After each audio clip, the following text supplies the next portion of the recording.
We're here at the 2025 Caveman Classic. We have Kaden Evans going up against Henry Benyon, Josh Beck, and others. Kaden, of course, the NXR Southwest champion, one of the fastest cross-country times from this last season for cross-country. And also you look at the records for American Fork, and in the last 2 years, 8 out of 19 have fallen. So American Fork is clearly doing some great things, and we're going to line up for this 800-meter race. My son Peter's also in this race. He's just coming off a great time trial in California with a 4:33 1600 that he did at sea level. Now they're going to start off into the headwind. This is a pretty stiff headwind. You can see by the flags they're going out strategic drafting here, but Kaden goes right to the front. He's just coming off an ankle sprain injury and is finally at 100%. He ran a 4:12 mile at Arcadia, followed by an 8:51 3200 meter. So just excellent performances at Arcadia, but still getting that edge back. Goes out pretty gutsy here. Henry Benyon from Lone Peak with a nice draft on that first lap.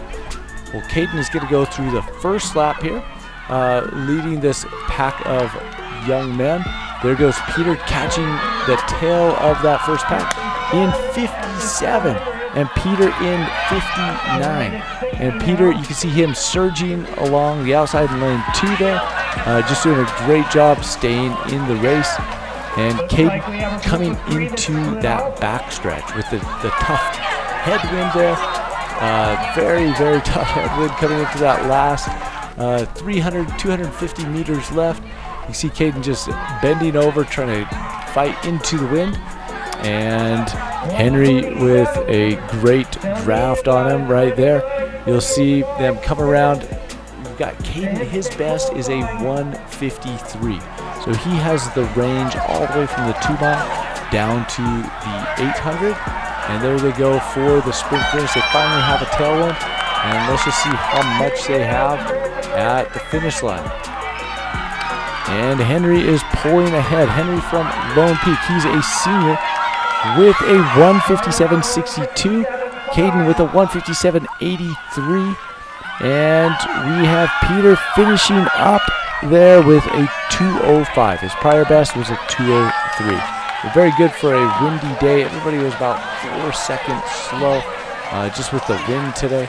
So excellent performances getting out there. This spring in Utah, always kind of windy, a little bit cold today as well, but great weather for running and competing. So we'll give an interview with Kaden and followed by Peter, just get their thoughts on the race. All right, I'm here with Kaden Evans, ran a 1:57 today, leading most of the race, and then just got past at the end. PR before this, 1:53, just coming off Arcadia with a 4:12 and an 8:51, just coming back from that ankle sprain. Kaden, tell me about the recent kind of build-up, getting back to 100% now. It's been a long road. It's been kind of a struggle, but coming out of it is really fun, being able to race again. So I'm happy that I'm here, but I know that I can be a lot faster if I didn't miss out. So what's the next big one? You got maybe Tiger Trials next week and then BYU Invite. Yep. Right? What are you going to be running at the BYU Invitational? My guess is I'll probably be in the 2 mile and the 4x8, and my coach will just keep me there just to keep me rested. Well, it's great to see you back at 100% now. Anything you learned from that experience, from like coming back and being patient? Anything you learned from the injury and coming back? You have to be 100% disciplined. I think it was the best humbling experience of my life. I wouldn't want it back again, but it sure put me in my spot. So. And it was basketball, right? Yeah, it was. Can you dunk? No, I can't. Don't play basketball, guys. It's bad.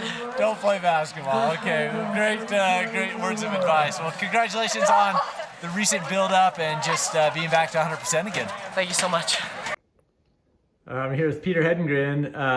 Excellent performance today in the windy 800 meter. Peter, tell me about the race. Oh, yeah, well, even with the wind, I was trying to implement my strategy of, trying to just stick in the group the first lap and move up. And, I think something I can work on is sitting behind someone when it's really windy, because as I made my move, that I did not leave much for my last 200, and I started to fade a little. But overall, the race was a great learning experience, and I feel like I'm going to come out of this race stronger, and I'm confident that I'm able to run a faster time. Great. I mean, you ran a 59-second first lap in very windy conditions. I think you did a really good job drafting that first lap. Second lap, it looked like you were making a move out into the headwind by yourself. So just tell me about what you think. It looked like a lot of the other guys out there that ran about a 157, they run typically about 4 seconds faster.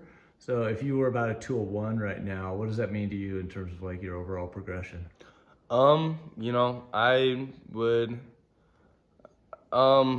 don't like to make expectations, but I wouldn't be too shocked just based off the workouts I've done and the work I've already put in. And yeah. Great. Well, what's next? Tiger Trials and then BYU? Yes, Tiger Trials, BYU. I was hoping to go fastest race to get into a good heat for BYU, so we'll just have to see what I can do at Tiger Trials and what I will be doing. And then if I don't make the qualifier for state, then we have region 2. So awesome. Okay. Well, thanks, Peter. Yeah. As another showcase of great coaching and athletes, we have 8 out of 18 records that were set just last year for American Fork.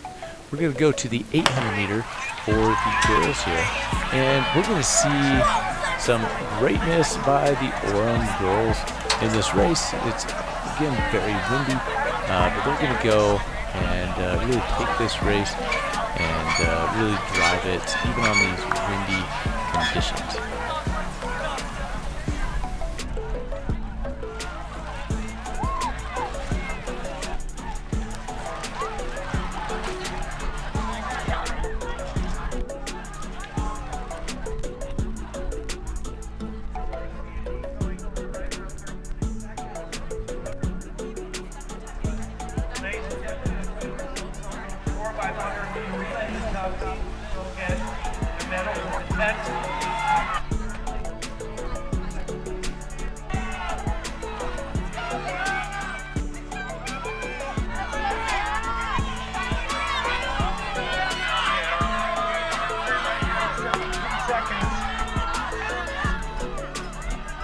Lap now.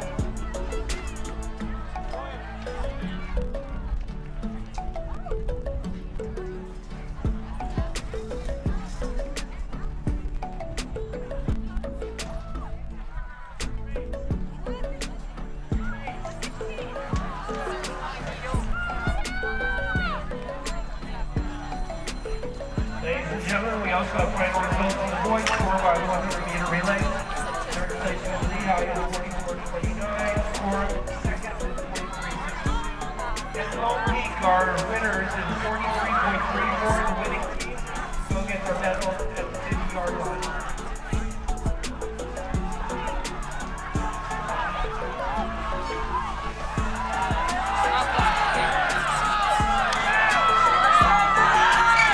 Madeline Embry coming into the finish, followed by Gabriela Garside and Liv Trimble, who is just a sophomore, followed by Kate Adams. So Madeline, a senior, Gabriela, a junior, Liv, a sophomore, and Kate, a freshman. So Orem, 1, 2, 3, 4, represent about all 4 classes there. They've got some depth and some of those younger runners coming up.